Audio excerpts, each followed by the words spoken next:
Welcome to Virtual Classroom Project. It's a web initiative of Department of Geology, Government VYTPG Autonomous College, Durg. In today's session, we are going to discuss sedimentary textures. Sedimentary texture refers to the shape, size, and three-dimensional arrangement of particles that make up sediment or a sedimentary rock. Textures can be clastic, where they are composed of grains from pre-existing rocks, or crystalline, where the crystals grew from a fluid, producing an interlocking mosaic of crystals. Textures are primary, where the grains possess their arrangement that existed after they came to rest, or after the precipitation in the case of crystals. In sedimentary rocks, however, textures are commonly secondary, because they have been altered in some way from their original condition. The most common effect is compaction, where the weight of overlying sediments causes the component grains to rearrange themselves or even become fractured.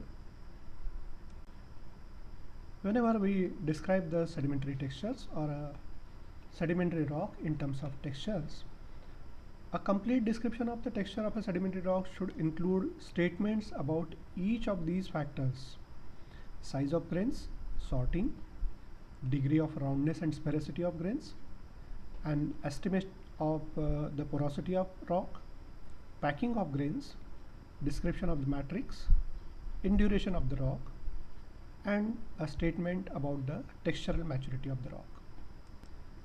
Clastic sediments and sedimentary rocks are classified on the basis of predominant grain size of class in the rock. As shown in this table, boulder, cobble, pebble, granule or gravel, very coarse sand, medium sand, fine sand, very fine sand, coarse silt, medium silt, fine silt, very fine silt, and clay. Now, these grains, they have the diameter ranges as shown in the table, and these ranges can be expressed in a phi scale also as shown in the table, and the consolidated rocks will be rhyodites or arenites or argillites. Note how the particle sizes smaller than pebble sizes are defined. The lower size limit of granules is half the lower size limit of the pebbles. The lower size limit of coarse sand is half the lower size limit of granule, etc. For this reason, grain size is often given in units called phi units, where phi is defined as follows: phi is equal to negative log of the diameter of grain to the base 2, and here the diameter is in millimeters. This is convenient for grain size analysis of sediments or rocks if they can be disaggregated, because sieves can be constructed where the opening of each sieve is half the size of the sieve above. Sediment put through such a set of sieves will be trapped in different sieves and sorted by the grain size. The amount of grains in each sieve can then be weighed to give a quantitative measure of the size distribution of the sediment. Another textural property is sorting. It refers to the uniformity of grain size in a sediment or sedimentary rock. Particles become sorted on the basis of density because of the energy of the transporting medium. High energy or high velocity currents can carry larger fragments. As the energy or velocity decreases, heavier particles are deposited and lighter fragments continue to be transported. This results in sorting due to density. If the particles have the same density, such as all grains of quartz, then the heavier particles will also be larger. So, the sorting will take place on the basis of size. We can classify this size sorting on a relative basis, well sorted to poorly sorted, as we can see in these two figures.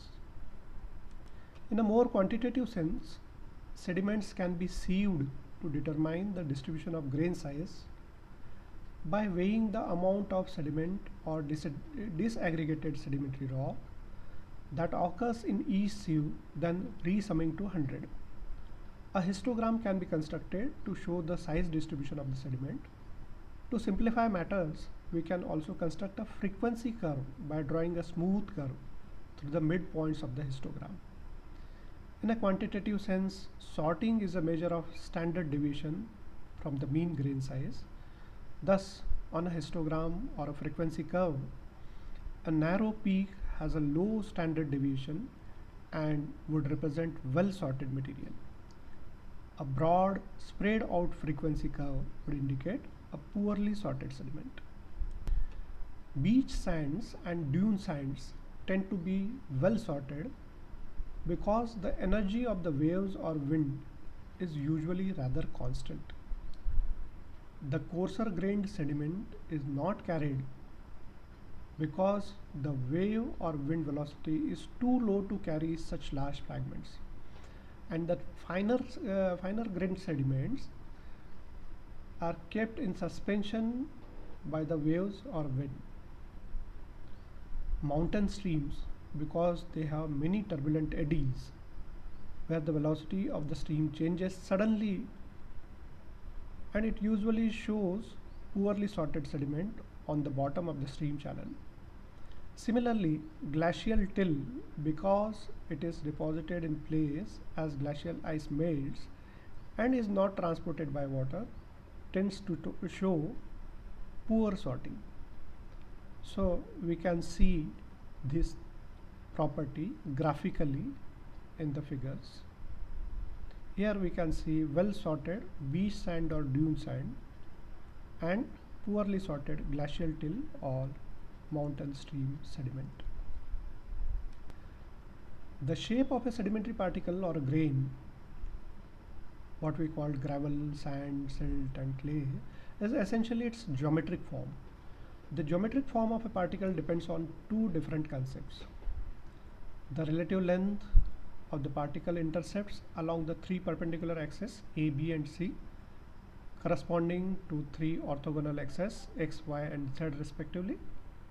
It is its sphericity. And second aspect is the sharpness or roundness of the corners and edges. Sphericity is a measure of the degree to which a particle approximates the shape of a sphere and is independent of its size.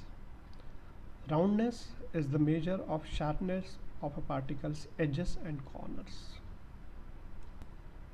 Here we can see the two ways to describe particle shape, and their shape can be called tabular or oblate, bladed or prolate or equant, depending upon how the particle shape is.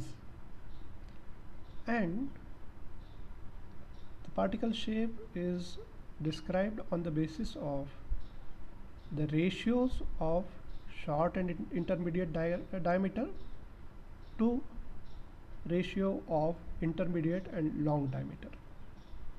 And the graph, as we see here, shows various shapes: oblate, equant, prolate and bladed based on this ratio. Waddell defined true sphericity as the ratio of the particle surface area to the area of a sphere with the same volume. Unfortunately, this index proves to be difficult to measure. Operational sphericity is given by formula psi is equal to Vp by Vcs to the power 1 by 3. It means the cube root of Vp by Vcs. Here Vp is the particle volume and Vcs is the volume of smallest circumscribing sphere. This equation may be approximated by psi is equal to ABC divided by AQ, or cube root of BC upon A square, where A, B and C are the longer, intermediate and shorter axis dimensions respectively of the particle. Sphericity values range from 0 that is non-spherical, to 1, that is perfect square, with most sedimentary particles falling in the range of 0.3 to 0.9. The Waddell roundness index is given by summation of Ri by R divided by N.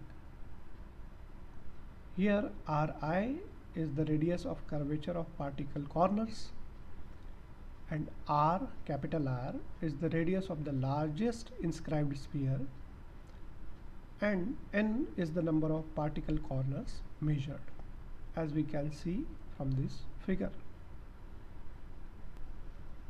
Rounding. During the transportation process, grains may be reduced in size due to abrasion. Random abrasion results in eventual rounding off of the sharp corners and edges of the grains. Thus, the degree of rounding of grains gives us clue to the amount of time a sediment has been in the transportation cycle. Rounding is classified on the relative terms as well.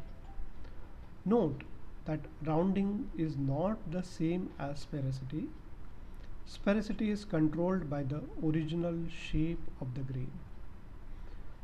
We can see the qualitative visual estimation of rounding and sphericity as shown in this figure.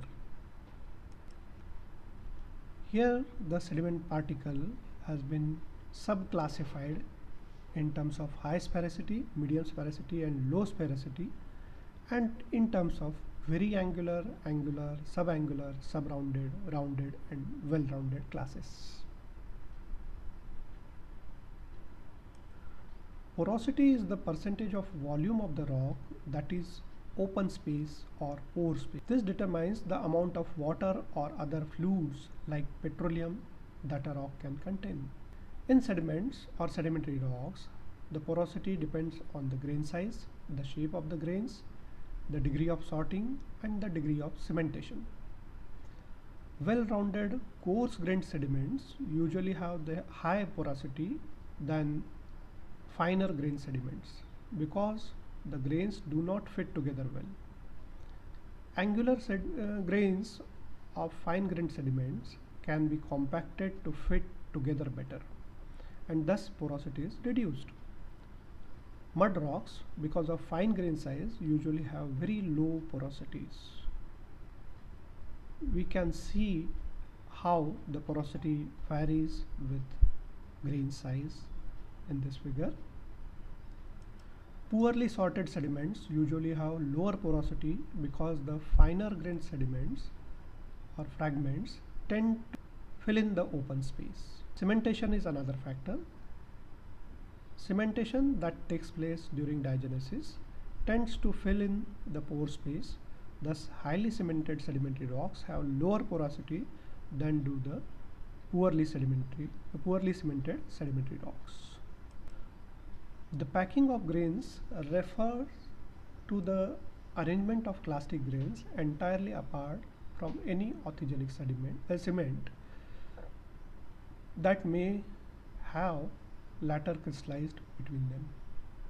Packing refers to the arrangement of clastic grains entirely apart from any orthogenic cement that may have later crystallized between them. If the clastic grains touch each other throughout, the rock is said to be grain supported. If the rock is poorly sorted and the grains are separated by a mud or silt matrix, the rock is said to be matrix supported. Now let us try to understand what is matrix and importance of matrix. Matrix is the material which is